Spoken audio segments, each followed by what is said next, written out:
পররাষ্ট্র উপদেষ্টা বলেছেন যে সাবেক প্রধানমন্ত্রীকে দেশে ফেরত পাঠানোর জন্য চিঠি পাঠানো হয়েছে। আমরা জানি যে পত্রিকায় ইতিমধ্যে প্রকাশিত হয়েছে যে ভারত এই পত্রের কোনো উত্তর দেবে না।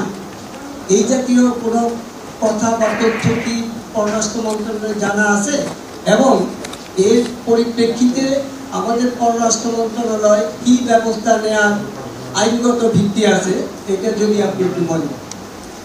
বছর শেষের খুশি নগদে হবে বেশি। নগদ পেমেন্টে নির্দিষ্ট ক্যাটাগরির কেনাকাটায় ৩০০ টাকা পর্যন্ত ক্যাশব্যাক। গতকালকে এই কূটনৈতিক পত্রটা হস্তান্তর করা হয়েছে এবং এখন পর্যন্ত আমাদের জানা মতে সরকারি চ্যানেলে আমরা কোনো উত্তর পাইনি। আপনি যেটার কথা বলেছেন এগুলা মিডিয়াতে এসেছে, স্পেকুলেটিভ। এই মুহূর্তে এটা নিয়ে কোনো মন্তব্য আমরা করব না, বরঞ্চ আমরা অপেক্ষা করব ভারত সরকারের উত্তরের জন্য। সেই উত্তরের উপর ভিত্তি করে বাংলাদেশ সরকারের পরবর্তী পদক্ষেপ নির্ধারিত হবে। আমি কি একটা প্রশ্ন করতে পারি? বর্তমানে পলাতক প্রধানমন্ত্রী, সাবেক প্রধানমন্ত্রী স্ট্যাটাসটা কি ভারত আপনাদেরকে জানিয়েছে কিনা?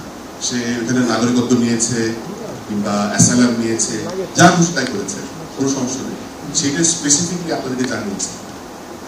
এ বিষয়ে বিগত দিনগুলোতে বিভিন্ন সময়ে গণমাধ্যম থেকে আমরা প্রশ্ন পেয়েছি এবং মাননীয় পররাষ্ট্র উপদেষ্টা এবং পররাষ্ট্র সচিব বিভিন্ন সময় এই প্রশ্নের উত্তর দিয়েছেন। এটা নিয়ে আমার এখানে কমেন্ট করার কোনো সুযোগ নেই। স্পেসিফিক কেউ কখন কিছু বলেন? আমিও স্পেসিফিক্যালি বলতে পারবো না।